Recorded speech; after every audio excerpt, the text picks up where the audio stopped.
Hi class, my name is Corrine Cullen. I am your teacher. This is Nutrition, Customs, and Cultures, a very fun class that combines food and culture.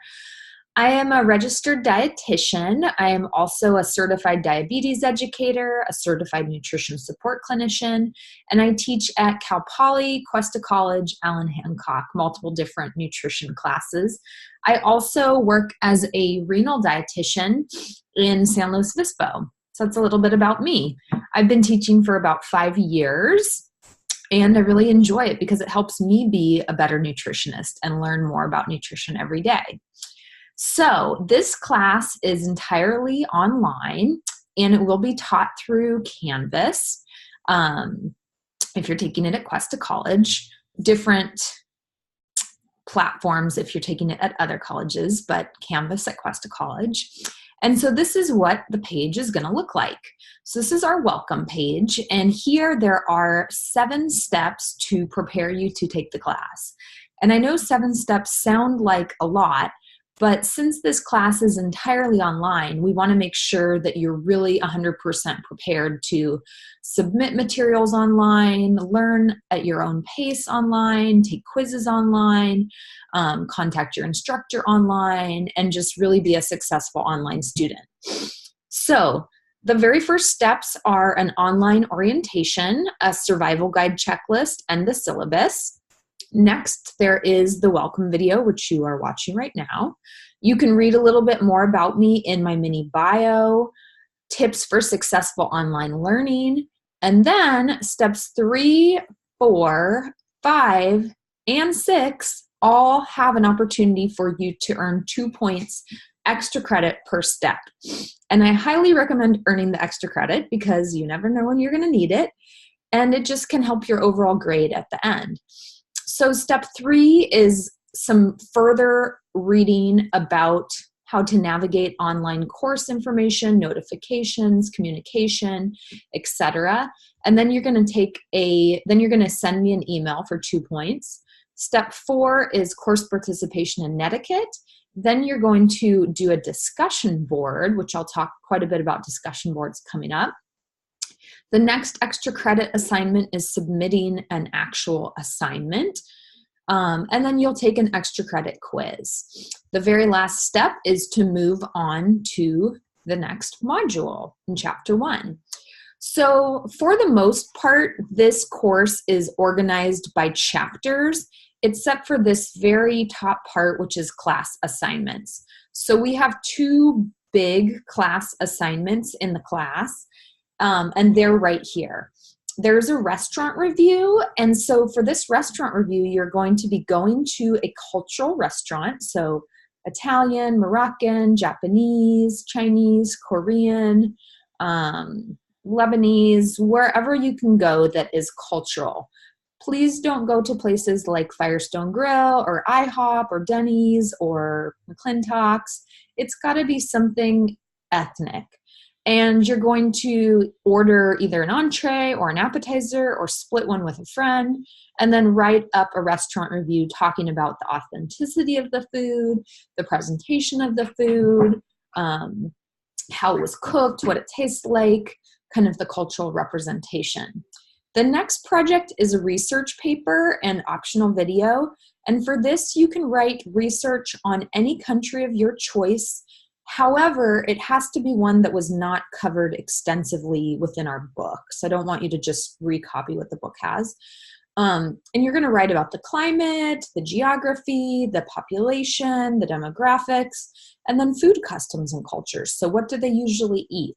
Do they have any food-related holidays or fast days or feast days or religious food preferences? Do they have any foods that have special powers, healing foods or helping foods, or foods that are avoided? So you're going to write a report on a country of your choice, and I will have an example up there. And if you want to make a video about this country, there's directions for that as well. And you can make a little video submission on YouTube and get 10 points extra credit. So the research papers were 50 points. You can make a video for 10 points extra credit. After this assignment section, we get into the chapters. So the very first chapter is here, and I've included a PDF of chapter 1 and 2 for you. This PDF I've included is actually from edition 6 of the textbook. We are using the 7th edition of the textbook. However, if you need to get the 6th edition, that's okay. It's likely much, much cheaper. But the 7th has been around for a couple years now, so it should be getting a lot more affordable. There's only slight changes between the text, and they are mostly to do with population statistics. But you will definitely need the text for this class. I think it will help you a lot in addition to my lectures. The next thing you can see is my lectures. So I have video lectures and then I have downloadable lectures. The video lectures are on YouTube and I do my best, but they are a work in progress and I hope to be able to update them as the course goes on. Towards the end, they're a little bit shaky, but they're gonna get better. However, that being said, I say some really, really important things in the videos and I give you some really good hints for parts of the chapter and the topic that I feel are really important and you should probably know and that you would likely see again on a quiz or an exam. So what I would do is I would download these PowerPoint slides, and you can do it in PowerPoint or PDF, and then use those as kind of a skeleton to watch the videos and fill in the blanks and highlight things that I say are important. The next thing in these modules is different links. So I recommend at the very least opening these links and looking at them. Some of them I might have comments saying, this is a little silly but super interesting, or you don't have to watch this whole thing, which I have right here. But the links can just provide extra content, sometimes really interesting content. And sometimes some of the links will be used to answer the discussion boards. For each chapter, I have what's due this week. So for example, there is a discussion board due this week. And it will tell you the due date. So the very first due date for this first discussion board is Friday, and then the second due date is actually going to be, well, so this first discussion board is due Friday. All the other discussion boards are usually due on Sunday nights. So that's my usual turn it in time is Sunday night, but this very first one is due by Friday because I want to make sure that everybody's logging in and accessing the course. So you would click on the discussion board and it's going to take you to a discussion. And you have to read the questions and then reply by hitting reply right here or typing in your reply. Some of the discussions are going to require you to respond to other students. So please respond respectfully, kindly, professionally.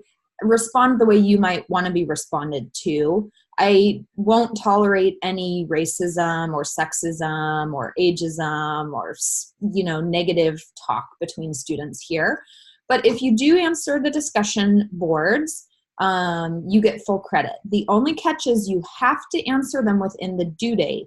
So the first one is January 25th. The second one is February 3rd, and they'll only be open for that week. So you must log in every single week and answer these discussions. That's part of the requirement for online learning is that we do regular contact between teacher and student and student and student, etc. So those are the discussion boards. After you have gone through a few chapters, you may come to a quiz. The quizzes are not cumulative, but they will be on, the last few chapters that we've had. And they will include information from the textbook as well as from my video lectures. I have to quiz and test from the book versus from your own cultural experience. So you need to answer the questions based on what I either said in my lectures or what you read in the book, not what you may have experienced on a personal level. I know many of you may have ethnic backgrounds and you may have experienced things that are different from what the book says, customs or cultures or religious views or preferences or practices or feast days or fast days that might be slightly different than what the book says, but there's no way I could possibly know that about each of you, so I have to standardize it for all my students and just test on the book. It's not that your experiences aren't important, I just can't possibly know the uniqueness of all of them. So the quizzes also have due dates, so you must take the quizzes before they close, and they are timed, meaning you should review each of the chapters before you go in to start taking the quizzes. While the quizzes are not cumulative, our final exam is cumulative, and about a third of the final exam will be from the quizzes. So you may want to take some notes while you're taking the quizzes in case you see those questions again. Other things that I would say about the class, I'm not a technical wizard, so having technical issues, if you are having technical issues, I recommend you contact Cuesta College Tech Support. Having a technical issue is not an excuse for not doing a discussion board or not submitting a quiz on time or not submitting an assignment. So you need to make sure you have access to a computer that is reliable, be able to use Microsoft Word, Microsoft PowerPoint, or at the very least PDF, and you need to have reliable internet. So if you start a quiz and your internet breaks, that is not an excuse. You need to go to some place that has good internet, whether it's your house, the library, a coffee shop that's reliable, and be able to take your quizzes and discussions with adequate amount of time. Also, communicating with me, since this is 100% online, unfortunately, I don't have in-person office hours and I'm not on campus in person, so we'll have to do virtual office hours. I will try to respond to my emails within 24 hours on the weekday and 48 hours on the weekend. Since most of the assignments are due Sunday night, I highly recommend that you at least check them out before Sunday afternoon at 4 o'clock. Because if you email me with a question Sunday afternoon at 4 o'clock, there's a really good chance I'm not going to check my email until Monday morning, and then the assignment will have already been due. Because my weekends are my time too, and I have a family, so I do my best, but the weekends you can't expect as quickly of a response. Other things I would say, don't wait until the last minute to do things. When I grade your assignments and discussions, I will comment on them. I comment on each and every one of them. I spend a long time doing that. And so you might have to open up the comments if you want to see them. If you do miss points, this is one way to figure out how you missed the points, is by opening up my comments. I think that is the majority of what I wanted to say about the course. I hope you enjoy it. I love food. I love culture. I love teaching this course. I love traveling, so you'll see some pictures of my personal travel throughout the course, as well as I recently went to Cambodia. So you'll see lots of pictures of foods that I've tasted, etc. I hope you guys maybe are inspired to travel, or at least try some of the different ethnic restaurants locally, or start cooking with maybe friends that you have that are of different ethnicities, because food and culture can be really, really fun. And just expose you to all new elements. All right, so class, I hope you enjoy this semester, and I'll talk to you soon. All right.